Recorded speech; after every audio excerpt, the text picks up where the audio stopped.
오늘 우리에게 주신 하나님 말씀은 신약성경 로마서 6장 6절부터 11절 말씀이 되겠습니다.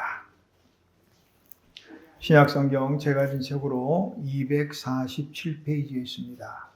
로마서 6장 6절부터 11절 말씀입니다.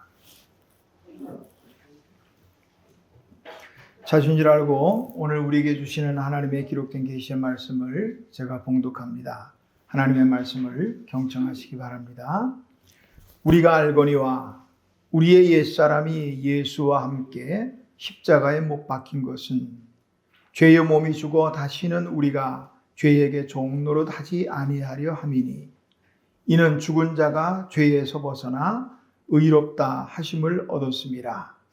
만일 우리가 그리스도와 함께 죽었으면 또한 그와 함께 살 줄을 믿노니 이는 그리스도께서 죽은 자 가운데서 살아나셨음에 다시 죽지 아니하시고 사망이 다시 그를 주장하지 못할 줄을 알미로라. 그가 죽으심은 죄에 대하여 단번에 죽으시며 그가 살아계심은 하나님께 대하여 살아계심이니 이와 같이 너희도 너희 자신을 죄에 대하여는 죽은 자요 그리스도 예수 안에서 하나님께 대하여는 살아있는 자로 여길지어다. 아멘. 자리에 앉으시기 바랍니다. 기도하겠습니다. 하나님 아버지 은혜를 감사합니다. 사순절 두 번째 주일 예배하는 중에 이제 하나님의 말씀 앞에 머리 숙였습니다. 오늘도 본문을 통해서 주님의 십자가를 생각하며 또 주와 함께 우리의 옛사람이 죽어가야 한다는 것을 다시 한번 깊이 되새기는 시간이 되게 하옵소서. 하나님이여, 이 시간 하나님 이 자리에 함께 하시고 우리에게 말씀하여 주옵소서.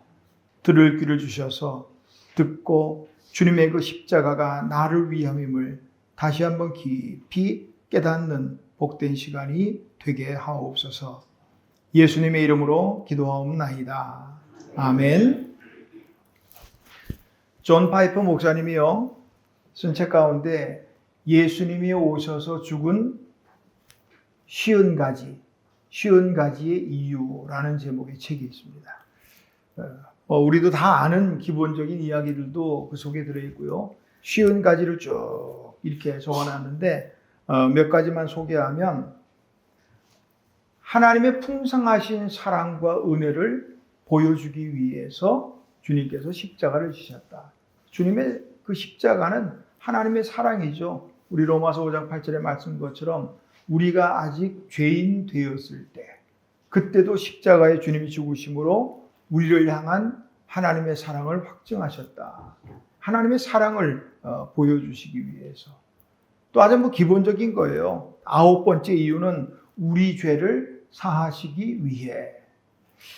10번째와 29번째, 30번째 이 이유가 오늘 우리 봐야 될 이 말씀하고 아주 관계가 밀접하게 되어 있는데요. 10번째 이유는 우리가 의롭다 하심을 받을 기초를 놓기 위해 십자가의 죽으심으로 우리가 의롭게 된다는 거예요. 29번째 이유는 우리를 죄의 종살이에서 자유롭게 하기 위해. 요것도 중요하고요. 30번째 이유는 우리가 죄에 대해 죽고 의에 대해 살게 하기 위해. 그래서 주님이 십자가에 죽으셨다. 그런 말씀이죠. 성경은 우리가 아는 것처럼 예수 그리스도께서 우리의 죄를 위해서 십자가에 죽으셨다 말씀하십니다. 에베소서 2장 1절, 2장 14절 이하에 보니까 그는 우리의 화평이신지라 십자가로 하나님과 화목하게 하려 하심이라. 우리 주님 십자가 죽으심으로 우리 깨졌던 하나님과 이 관계가 화목하게 됐다는 거예요. 디모데전서 2장 6절입니다. 그가 모든 사람을 위하여 자기를 대속물로 주셨으니 주님께서 십자가의 대속물이 되셨고 베드로전서 2장 24절 친히 나무에 달려 그 몸으로 우리 죄를 담당하셨으니 로마서 5장 8절 바로 옆에 있는 찬송이죠. 우리가 아직 죄인 되었을 때에 그리스도께서 우리를 위하여 죽으심으로 하나님께서 우리에 대한 자기의 사랑을 확증하셨느니라. 이외에도 많은 부분에서 우리 주님께서 우리 죄를 위해 십자가에 죽으셨다 말씀합니다. 이건 너무나 우리가 잘 아는 말씀들이죠.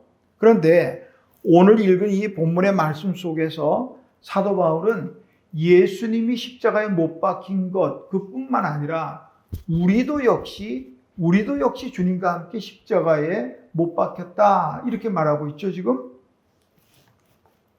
오늘 6절 말씀 보셔요. 우리가 알거니와 우리의 옛사람이 예수와 함께 십자가에 못 박힌 것은 우리도 마찬가지로 예수님과 함께 십자가에 못 박혔단 말이죠. 우리가 알거니와 우리가 알아야 할 게 있다는 거죠. 그건 뭐냐? 우리 주님께서 우리의 죄를 또 우리의 허물을 인해서 십자가에 죽으셨다 라는 사실과 아울러 우리도 마찬가지로 물론 옛사람이죠. 우리도 함께 예수와 함께 십자가에 못 박혔다는 것.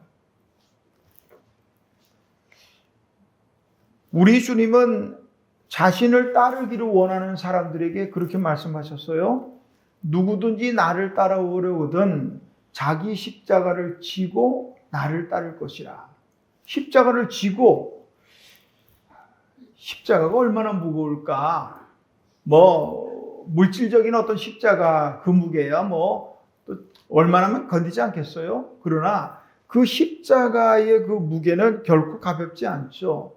그럼에도 불구하고 그 십자가를 지고 따르는 거 결코 쉽지 않아요. 그런데 주님께서는 십자가를 지고 따르는 정도가 아니라 오늘 보니까 함께 죽어야 된단 말이죠. 함께 그 십자가에 못 박혀야 된단 말이죠. 이렇게 들어가다 보면 이게 주님을 따른다는 게 이게 쉽게 생각할 게 아니구나. 이게 참 힘든 거구나. 주님을 따른다는 거. 또 다른 표현을 하면 신앙생활이라는 게 이게 결코 쉽지 않구나. 우리가 신앙생활하면 어떤 분들은 그냥 교회 다니고 예수 믿고 그러면 모든 게 다 잘 되고 복 받고 이런 것만 생각하면 신앙생활 글쎄 절반밖에 못 본 것 같아요. 좀 더 깊이 우리가 들어가다 보면 오늘 이런 말씀들은 정말로 쉽지 않은 결단을 촉구하는 말씀들이죠. 십자가를 져야 되고 함께 십자가에 못 박혀야 되고 주님께서는 또 그런 말씀 하셨잖아요. 수고하고 무거운 짐진 자들아 다 내게로 오라. 내가 너희를 쉬게 하리라. 그러니까 이왕이면 내 무거운 십자가 좀 내려놓고 편하게 좀 따라갈 수 있도록 하면 얼마나 좋을까. 그런 생각도 해볼 만한데 주님은 자기 십자가 지고 따르라는 거예요. 예수와 함께 십자가에 못 박혀야 된단 말이죠. 이쯤 되면 우리가 좀 반문해야 되겠죠? 왜 우리가 십자가를 져야 되고 왜 주님과 함께 십자가에 못 박혀야 되는 거지? 물어보자고. 왜 그럴까? 우리가 십자가에 예수님과 함께 못 박혀야 된 거는 오늘 보니까 아주 과거형으로 써놨어요. 못 박힌 것은 바뀌었단 말이죠. 첫 번째는 6절 말씀 후반부에 보니까 죄의 몸이 죽어 다시는 우리가 죄에게 종노릇 하지 아니하려 함이니. 죄의 종노릇 이제 그만두잔 말이죠. 그걸 위해서 십자가에 함께 못 박혔다는 거죠. 십자가에 못 박히기 전 우리의 옛사람, 오늘 보니까 우리 옛사람이 예수와 함께 십자가에 못 박혔다고 그랬는데 십자가에 못 박히기 전 우리 옛사람은 어떤 모습이었는가? 사도 바울은 죄의 몸 이렇게 그냥 뭉뚱그려 했지만 이 죄의 몸, 이 죄는 결코 가볍지 않죠. 어느 정도예요? 이 죄 때문에 십자가에 죽을 수밖에 없는 무겁고 큰 죄란 말이죠.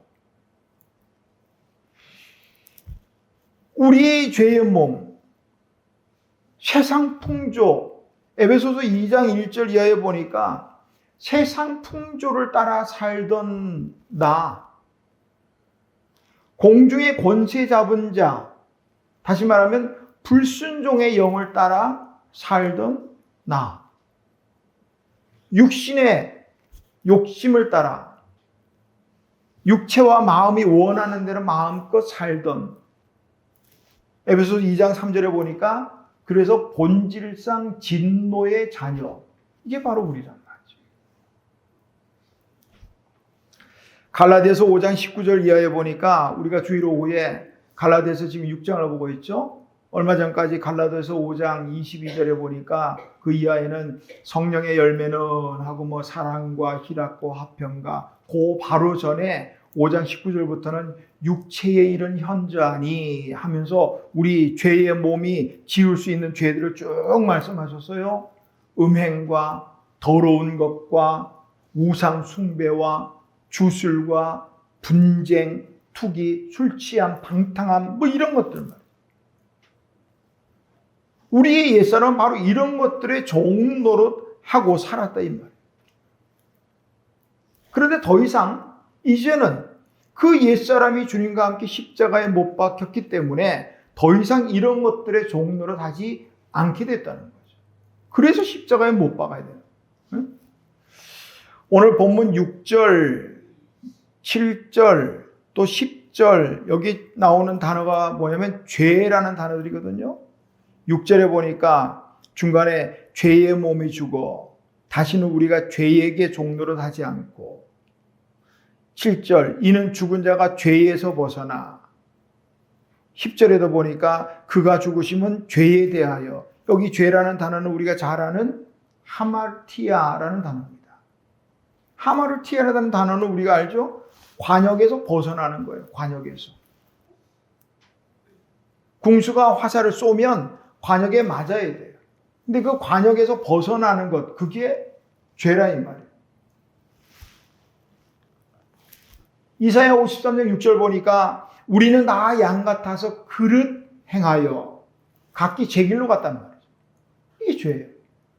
하나님이 원하시는 길, 그 길이 있는데 제 길로 간다는 말이에요. 나의 옛사람이, 죄의 몸이 관역에서, 하나님의 원하는 관역에서 한참 벗어나 그러는 사는 모습, 그게 죄인의 모습이고, 그게 바로 또한 저와 여러분, 우리의 모습이라는 거예요. 그러니까 이 옛사람을 십자가에 못 박지 않으면 늘 그렇게 살게 돼 있어요. 늘 그렇게. 우리의 몸이 죄의 종노릇 하지 않기 원한다면 죄에 대하여 치열하게 싸워야 돼요. 죄가 나를 지배하지 못하도록. 우리가 알고 있는 죄들을 한번 떠올려 보세요. 작게는 뭐 거짓말부터 해서 도둑질, 살인. 우리가 살인까지는 안 하겠지만, 그러나 주님의 말씀대로 보자면 우리는 다 살인자예요. 형제를 미워하는 그거 살인이라고 했거든. 살인이다. 뭐 그 외에 우리가 생각할 수 있는 많은 죄들 한번 생각해 보세요. 그 죄들 가운데 어떤 것이 나를 지배하는가? 있다 이 말이에요. 네? 죄의 종노릇 하는 사람들의 특징 가운데 하나는 죄를 너무 쉽게 보는 거예요. 죄를 너무 가볍게 보는 거예요. 많은 사람들이 믿음으로, 예수님께서 나를 위해서 십자가에 죽으셨으므로 내가 믿기만 하면 이제 다 용서받았지. 이 은혜, 여기에서만 머무르고 있단 말이죠. 그럼 그 은혜에서 머물면 다시 죄를 안 짓던가요? 저를 보니까 아니던데.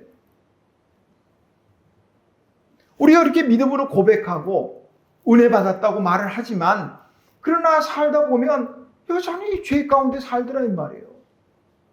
싸워야 돼요. 싸워야 돼요. 죄라는 게 꼭 나쁜 쪽으로만 생각하지 마세요. 우리가 소극적으로는 도둑질 안 하고 거짓말 안 하고 미워하지 않고 이렇게 말할 수 있겠지만 보다 적극적으로 하나님께 정말 영과 진리로 예배하지 않았다면 그 죄예요. 좀 더 적극적으로 본다면 모이기를 힘쓰라. 모이기를 힘쓰지 못했다면 그것도 죄예요. 사무엘은 뭐라고 말해요? 나는 하나님 앞에 기도하기 쉬는 죄를 범하지 않겠다. 기도 안 한다면 그것도 죄예요. 이렇게 생각하면 얼마나 우리가 부족한가 다시 알 수 있는 부분이에요. 그래서 히브리서 기자는요, 히브리서 12장 4절에서 그렇게 말합니다. 너희가 죄와 싸우되 아직 피 흘리기까지는 대항하지 아니하고. 너무 편하게 싸우는 거예요. 마치 게임하듯이 100원 넣고 게임하다가 죽었다. 100원 더 넣으면 되지. 우리의 싸움은 이 게임이 아니에요. 피 흘리기까지 싸우라는 거예요. 히브리서 기자의 말인즉슨. 근데 우리가 너무 편하게 싸우고 있어요. 그럴 수도 있지 정신의학자 칼 메닝거는요, 죄로 인한 결과라는 책에서 현대인에게 한탄하고 있는 것이 뭐냐면 죄에 대한 개념이 사라진다는 거예요. 괜찮아. 그럴 수도 있지 다들 그러는 거예요. 이 정도야. 아마도 이렇게까지 된 것은 우리가 살아가는 이 현대가 너무 죄로 만연해 있다는 거예요. 그러니까 죄가 죄로 그렇게 심각하게 느껴지지 않아요. 정말 순수하고 진리 안에서 사는 사람들은요, 조그마한 것도 불편하고 괴롭잖아요. 그런데 우리 웬만하면 그렇지 않아요. 우리 한 세대 전만 해도요, TV에서 이혼한 그 가정 나오면 혹시라도 불편하게 듣지 마시고, 이혼한 가정 나오면 이혼하구나. 우리나라는 한 세대 전만 해도 이혼하면 큰일 나는 줄 알았어요. 근데 지금은 어때요? 아무렇지도 않아요. 이혼, 재혼, 삼혼 아무렇지도 않아요.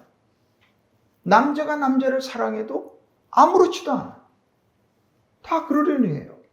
이만큼 죄가 우리 삶 속에 편하게 들어왔다는 거예요. 그러니까 더 이상 싸울 생각 안 해요. 그거에 대해서 싸운다 그러면 요즘은 소수자 차별한다느니 그렇게 또 말하니까 싸우지도 않아. 싸울 수도 없고.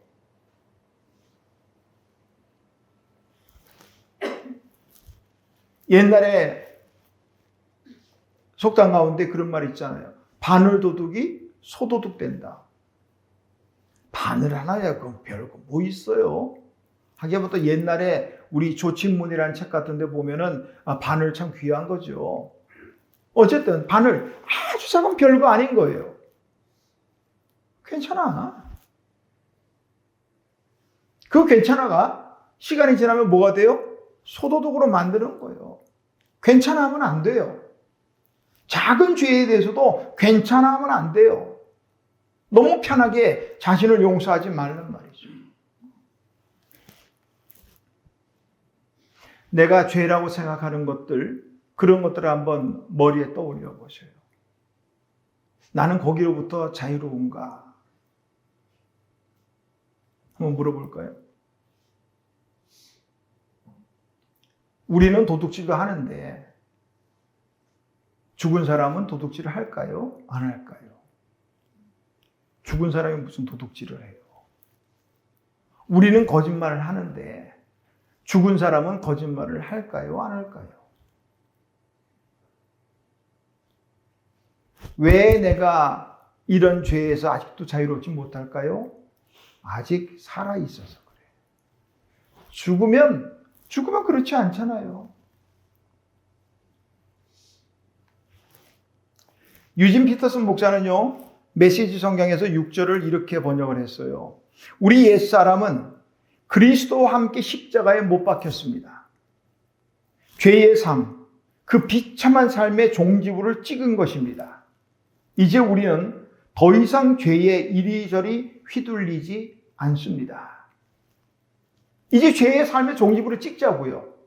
이번 사순절기를 통해서 죄의 삶의 종지부를 찍자고요. 더 이상 죄에게 이리저리 휘둘리지 말자고요.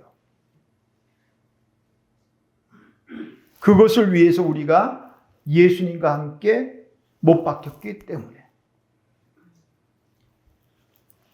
우리가 주님과 함께 십자가에 또 못 박힌 이유는 오늘 7절 말씀해 보니까 죽은 자가 죄에서 벗어나 의롭다 하심을 얻었음이라. 의롭다 하심을 얻기 위해서 우리가 죽었다는 말이죠.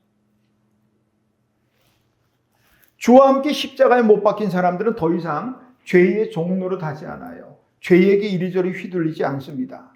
그러면 죄의 종에서 벗어났으니까 이제 난 됐어.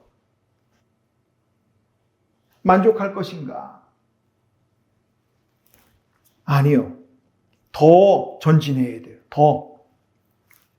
우리 12절, 13절, 오늘 11절까지 봤지만 12절과 13절에 보니까 그러므로 너희는 죄가 너희 죽을 몸을 지배하지 못하게 하여 몸의 사욕에 순종하지 말고 또한 너희 지체를 불의의 무기로 죄에게 내주지 말고 오직 너희 자신을 죽은 자 가운데서 다시 살아난 자 같이 하나님께 드리며 너희 지체를 의의 무기로 하나님께 드리라.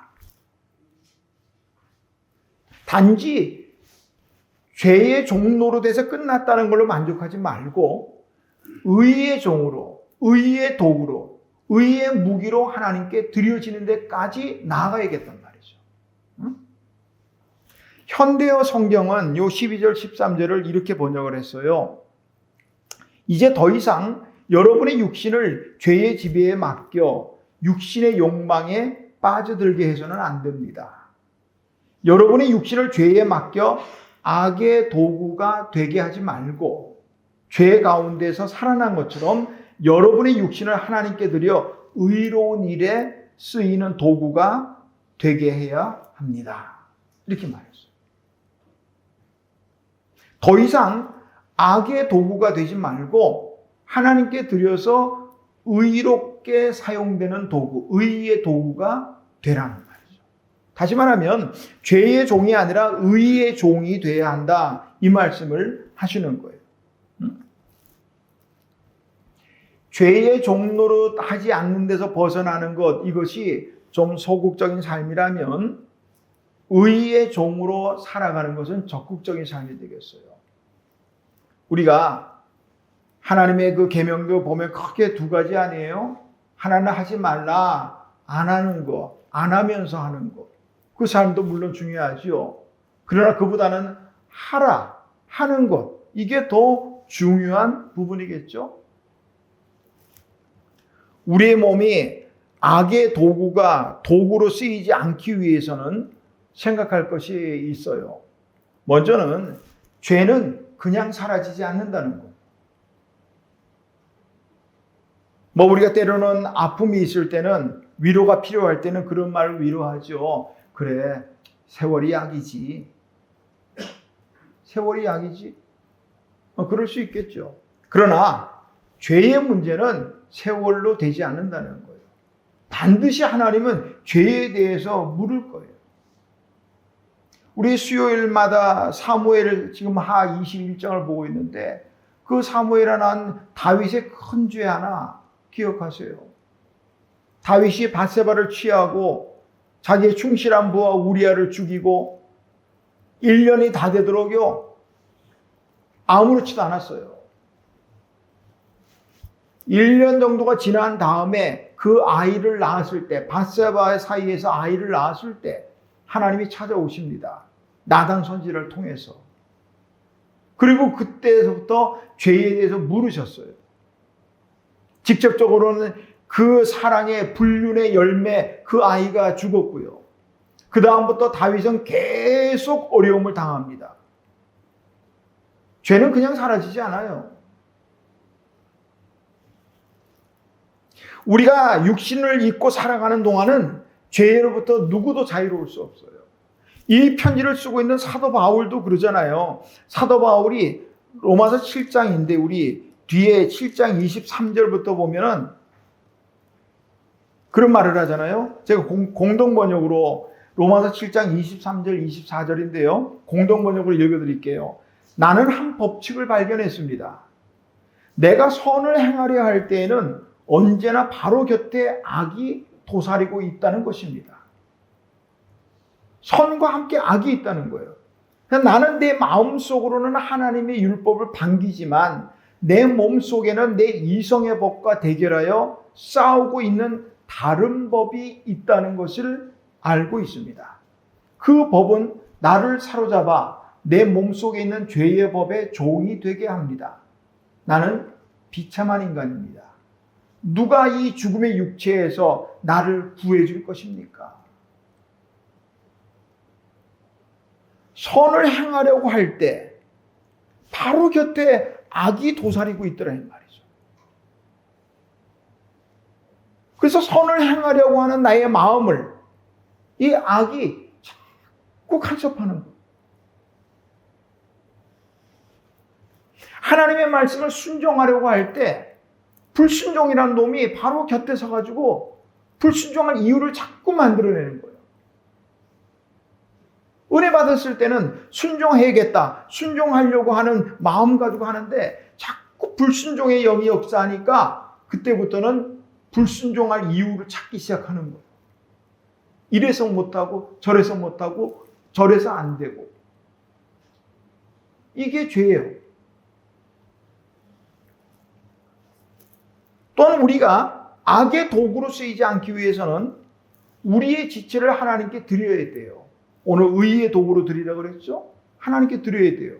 왜냐하면 내가 약하기 때문이에요. 우리 가운데 누구도요, 나는 악의 도구로 쓰였으면 좋겠어, 그렇게 생각하는 사람 아무도 없을 거예요. 그런데 어느 순간 보면 그렇지 않다는 거 우리가 다 알잖아요. 그만큼 우리 육신이 약하기 때문이에요. 우리 육신이 약하기 때문에. 내 힘과 내 의지와 내 노력 해보려고 해도 안 되더라 이 말이에요. 너무 약한 거예요, 우리가. 그래서 하나님께 맡기면 되는 거예요. 하나님, 내 힘과 의지로는 제가 도저히 안 됩니다. 하나님께 저를 맡깁니다. 하나님께 드립니다. 하나님이 의의 도구로 쓰십시오. 그럼 그때부터 하나님이 쓰시는 거예요. 우리 사사기에 보면은 삼손이라는 사사가 나오죠. 그 삼손이 나귀 턱뼈 하나 가지고 블레셋 사람 1,000명을 쳐 죽였다고요. 한번 물어볼까요? 그 나귀 턱뼈는 도대체 뭘로 만들어졌을까?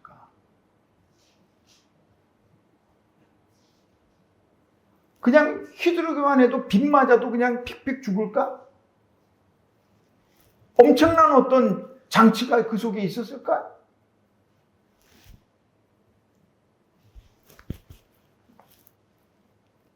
하나님의 영이 그 삼손과 함께 하니까 그 굴러다니는 나귀 턱뼈 그거 하나로 1,000명을 죽이는 거예요. 하나님의 손에 들리면 내가 약하지만 하나님께 드려지면 의의 도구로 쓰이기만 하면 된다는 거예요. 그래서 우리의 옛사람은 십자가에 못 박히고 이제는 새 사람이 되었으니까 하나님께 의의 도구로 드리자, 이 말씀입니다. 신학적 칼바르트는요, 십자가에서 두 가지 의미를 깨달아야 된다 말씀합니다. 하나는 내가 얼마나 큰 죄인인가 하는 것을 깨달아야 된다는 거예요. 이번 사순절 기간에 좀 깊이 십자가를 묵상하시면서 내가 얼마나 큰 죄인인가. 해마다 그냥 지나가는 사순절 우리 그렇게 넘기지 말고요. 다시 한번 내가 얼마나 큰 죄인인가.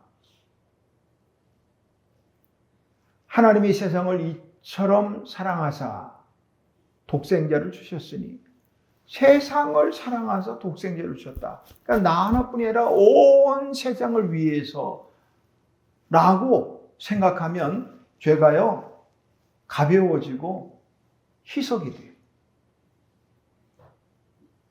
하나님이 나를, 김대덕을, 각자 자기, 나를 사랑하사 독생자를 주셨다는 거예요. 어떤 분이 말한 것처럼 이 세상에 인간이 나 하나뿐이 없더라도 하나님은 예수님을 보내주셨을 거라는 거예요. 이 세상에 죄인이 나 하나밖에 없었어도 주님은 나를 위해 십자가에 죽으셨을 거라는 거예요. 좀 더 구체적으로 봐야 돼요. 함께 하면은 이 공동체 의식으로 바라보면요, 죄가 별로 심각해지지 않게 돼요. 꼭 나 때문에 그런 것만은 아니구나. 우리 모두의 죄 때문이니까 그러지 마세요. 나의 죄 때문에. 내 죄가 얼마나 큰가 하는 걸 봐야 되고요. 그 다음에 두 번째는 하나님의 사랑이 깨달아져야 된다는 말이죠. 하나님의 사랑이 얼마나 클까? 우리를 향한 하나님의 사랑, 우리 찬송가 가사처럼 하늘을 두루마리 삼고 바다를 먹물 삼아서 다 기록할 수 없는 그 하나님의 사랑. 어떤 분은 그렇게 말을 했어요. 우리가 가치 있는 사람이기 때문에 하나님이 우리를 사랑하시는 것이 아니다. 하나님이 우리를 사랑하셨기 때문에 우리가 가치 있는 인간이 되었다. 의롭게 된다는 것이, 의의 도구로 산다는 것이 무엇일까? 깊이 묵상하시기를 바랍니다. 또 우리가 주와 함께 십자가에 못 박혔다면 그 이유는 뭘까? 8절 말씀입니다. 만일 우리가 그리스도와 함께 죽었으면 또한 그와 함께 살 줄을 믿노니, 그리스도와 함께 살기 위해서, 오늘 그리스도와 함께 혹은 그와 함께라는 단어가 나오는데, 요거는 사도 바울이 즐겨 쓰는 이 표현 가운데 하나인데요.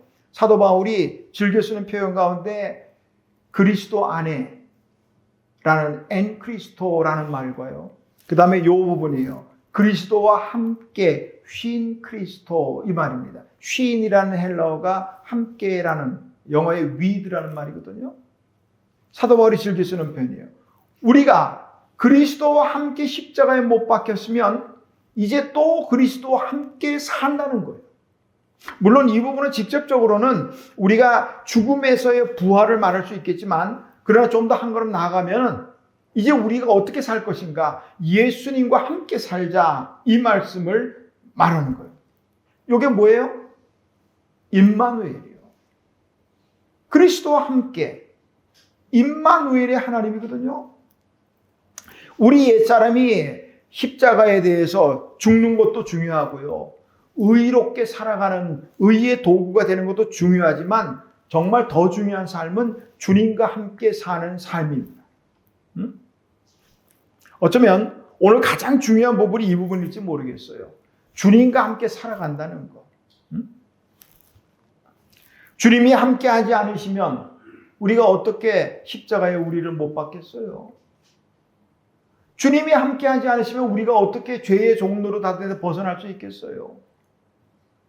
주님이 함께하지 않으면 우리가 어떻게 의의 도구가 되겠어요? 스스로 한번 생각해 보세요. 나 같은 죄인이 어떻게 의의 도구가 될 수 있을까? 주님이 함께 하시니까 되더라, 이 말씀이에요. 주님은 죽은 자의 하나님이 아니라 산 자의 하나님이에요. 죽은 나사로를 살리시고, 또 나인성의 그 과부의 하나밖에 없는 아들을 살리고, 회당장 야이로의 딸을 살리고, 다 살리신 하나님. 우리가 십자가에 옛사람이 죽었으니까 우리를 다시 살리셔서 이제는 주님과 함께 살기를 원하신단 말이죠. 칼릴 지브라라는 사람이요, 인간 예수라는 글에서 이런 얘기가 나와요. 구레네 시몬에게 사람들이 그렇게 물었대요. 다시 그 십자가를 져야 한다면 어떻게 하겠느냐 했더니 구레네 시몬이 그렇게 말했답니다. 얼마든지 다시 지겠습니다. 얼마든지 다시 지겠습니다. 사람들이 깜짝 놀라면서 물었대요. 아니, 그 십자가 그렇게 고통스럽고 수치스럽고 무겁고 그 십자가를 다시 진다고? 구레네 시몬이 이렇게 대답합니다. 십자가를 정말 힘들더라고요. 힘들고 고통스럽고 쓰러지려고 하는 그 순간 뒤에 계신 예수님께서 제 오른손으로 나의 어깨를 만져주셨습니다. 그런데 이상한 건 그 순간 주님의 손이 내 어깨에 닿는 순간부터 십자가는 더 이상 무겁지도 않았고 고통스럽지도 않게 됐습니다. 우리가 십자가의 삶을 산다는 거 참 무겁고 고통스러운 일이죠. 그러나 주님께서 함께 하시면 얼마든지 질 수 있다. 이 말을 아마 칼릴 지브라는 하고 있는 것은 아닌가 싶어요. 인생은 어디로 가느냐가 중요한 것이 아니고요.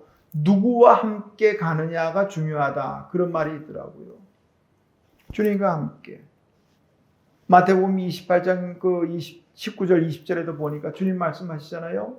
내가 세상 끝날까지 너희와 항상 함께 하겠단 말이죠. 우리의 죄는 어느 정도일까? 마태복음 6장 9절 이하에서 예수님께서 제자들에게 기도를 가르쳐 주셨어요. 너희는 이렇게 기도하라. 하늘에 계신 우리 아버지여 하면서 그 중간에 보면 죄 용서에 관한 구절이 나와요. 우리가 우리에게 죄 지은 자를 사하여 준 것 같이 우리 죄를 사하여 주시옵고. 마태는요, 우리에게 죄 지은 자를 할 때 이 죄라는 말, 여기를 주석을 달아놨어요. 보시면 성경 밑에 주석에는 죄를 뭘로 했냐면 빚 이렇게 말했어요. 죄가 빚이란 말이에요. 빚. 우리 주님께서 하신 그 빚쟁이에 대한 비유가 하나 있죠. 1만 달란트 빚진 사람이 있었어요. 근데 갚을 수가 없어요. 1만 달란트요? 1만 달란트라는 것이 뭐 비유니까 그 얼마나 큰 돈일까? 역사가 요세푸스에 의하면요. 예수님 당시 전체 유대 지역에 로마로 올려지는 세금이 800달란트였다고 합니다. 그러니까 전체 유대인 전체가 1만 달란트를 갚으려면 저가 한 15년은 갚아야 되는 거예요. 전체 유대인. 근데 그걸 혼자 지고 있다는 거예요. 갚을 수 없는 거예요, 이건요. 갚을 수 없는 큰 어떤 빚, 큰 죄라는 걸 말하는 거예요. 그러니까 주인이 용서 탕감해 줬어요. 어떻게 갚냐? 탕감해 줬어요. 그런데 그 사람이 그렇게 감사하는 마음으로 나가다가 자기한테 100데나리온 빚진 자를 만났어요. 갚으라! 하니까 좀 더 기다려 주십시오. 제가 갚겠습니다. 당장 갚으라! 하면서 목을 갖다 움켜쥐고는 옥에다 쳐넣어버렸다. 그 주변에 보던 사람들이 마음이 짠한 거죠. 아니, 지는 그렇게 용서받고서 100데나리온 가지고 뭘 못해? 주인에게 일렀어요. 그러니까 주인이 화를 내면서 다시 부른 거예요. 나는 너에게 1만 달란트를 갚아줬는데 너는 100데나리온 때문에 옥에 가도 저놈은 가둬라. 그 빚 다 갚을 때까지 못 나오게. 이렇게 된 거예요. 1만 달란트의 빚진 자, 그게 누구인가? 바로 우리다. 그 빚, 그 죄의 빚은 예수님께서 십자가에 죽지 않고는 갚을 길이 없는 거예요. 그래서 주님은 십자가에 못 박히게 됐다는 거죠. 그러므로 우리도 그 예수님과 함께 십자가에 못 박힘으로 우리의 옛사람을 죽여야 되고, 그리고 새로운 삶으로 다시 산다면 의의 도구로 살아야겠다는 거죠. 사순절 두 번째 주간입니다.